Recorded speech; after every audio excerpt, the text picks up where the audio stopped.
On my wrist today is the Zenith El Primero Chronomaster Original, and this is the Reverse Panda version of it. Now Zenith has a lot of different variants, but this one I really enjoy the wearing experience of, and I think it offers a lot of interesting points that I think you should look at. If you're a chronograph person like I am, and I am a chronograph person way more than I'm a dive watch person or a dress watch person, and I actually use the chronograph day to day in my life. I work in manufacturing, and so I do time things both for tack time from a manufacturing end. If you ever read Toyota Method, you would know what tack time is, but also just like cycle times in general. The chronograph is very useful for that. Now, if you watch my Chronomaster Sport review, you'll see a deeper history of Zenith and the whole explanation of their backstory, but they were in pocket watches. They made some great movements over the years and were very focused on architecture. They continued to innovate throughout the early 20th century. And then in 1969, they were one of the integral companies that was racing to create the first automatic chronograph. People have told this story a million times, but obviously it was Seiko, Zenith. Each of them were operating on their own to create an automatic chronograph movement. And then there was the consortium of other Swiss brands like Heuer, Breitling, Dubois, Duprat, and I think Hamilton, grouped together to create their own as well. Point is that the architecture here and the innovations in terms of how slim they could get it. Not only did they come out with an automatic chronograph in the 60s, but they made it at a height beat, 36,600 vibrations per hour, and they also made it slim. Neither of which were common with the other variants. Now, obviously the El Primero movement was famous because it was revived thanks to Rolex using it in their Daytona when they switched from a manual wind version to an automatic version. And that's why I think people know about this movement, but its base architecture was used by a lot of different companies, not just Rolex. But if you take the movement aside, this is now an updated version of it. It has the same column wheel chronograph. It is lateral clutch, which isn't my favorite, but it is heritage inspired to have a lateral clutch, and it is more pretty, I guess, because you can see what's actually happening versus a vertical clutch column wheel chronograph. This is styled after the A386 variant, but in a colorway I think that is, I guess, more common in the fact that it doesn't have the different tricolor register, which I do think is a good look.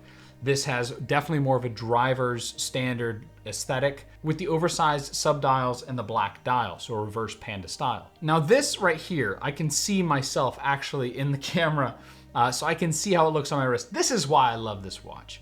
The look, honestly, from my viewpoint, and I think when I see myself in the mirror, because I'm a watch guy, I do see what I look like in the mirror with the watch on, I think is why I love this watch. It's not particularly flashy. The movement is cool, yes. But the reason why you buy a watch is because it looks nice, because it makes you feel something. And for me, when I wear this, it makes me feel like someone who likes to drive nice cars. I'm not even a nice car guy. I don't care about cars. It's not my thing. I drive a truck. It gets the job done. But this watch, I think, is cool. This watch, I think, feels like a vintage watch without actually being a vintage watch. Now it does have Fotina on the indexes here, and I think that that can be controversial for a lot of people, but if we set that aside, the nice part about the fact that they have Fotina is because they're just applied silver indices, it does help color differentiate the dial. I think they are very attractive on this application than they could be in some others where the Fotina is a little overdone. I think the color hue that they chose is very similar, honestly, to the Speedmaster I have in here, which is from 1969, and the color is very similar between the two, so I do appreciate that. This has a running seconds on the left-hand side, a running chronograph on the right-hand side in a 60-second register, and then it has the running chronograph hand in the center, which is for the 1/10 of a second register.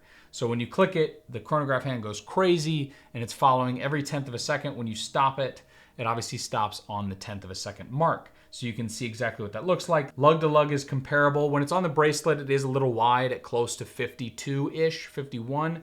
Now when it's on the bracelet, you can see that measurement is different than just the actual lug to lug because this bracelet does flare out a little bit. While they are female end links, for whatever reason, they bind a little bit, and so it does wear a little bigger on your wrist. Now you don't have to buy it on the bracelet. You can see it here on a strap. I wear it on this hunting racing strap a lot as well. So let's talk about the things that I like, and then I'll talk about the things I don't like. Typical review. The things I love about this is this, the look. I mean, look at that watch. it screams classic chronograph. It screams racing driver's watch. And I really like that aspect of it. Without the external bezel, with just the dial, it focuses your attention there in the center. Now this mid-case design where it has the polisher on the exterior I think is nice, but you know, the pushers aren't screw down, so you can actually use the pushers instead of having to unscrew them every time you plan on using them. I'm not a huge fan of screw down pushers, regardless of water resistance. I think I like the fact that these are easy to operate. Something I love is the actuation here of this chronograph. Every chronograph can feel different, whether it's cam or column wheel. It doesn't mean because it's column wheel that it feels good, period. Same for cam, that it will feel bad or that it'll jump. What I love about this is the snappy start. I don't feel that much resistance. I feel like it's a really mechanical, great feeling to start the chronograph. The stopping, I don't know if you can hear this. Like, it is subtle. And then here's the reset. That is like the smoothest reset. Granted, I'm used to Speedmasters, but this is like feels really good. The winding isn't that gritty. It's very tactile. And the start, stop, reset of this movement, I feel like is just a fun experience. And these are very tactile objects. The feeling of using them is a very important aspect. And that's something that I do enjoy about this watch. The automatic portion of this is nice because if I wear it for multiple days, I don't necessarily notice. The date window at 4:30, I'm typically not a huge fan of. I usually hate them. In this case, I forget that it's there all the time. It tends to blend in for the most part. I barely notice that it cuts into the track here. You'll notice it on macro shots, but in real life, I don't notice that it's there. And then when I want to know the date, then I look down and I can see it. So from a functionality standpoint, I am becoming more of someone who loves to have a date window, and I like that this has a date window.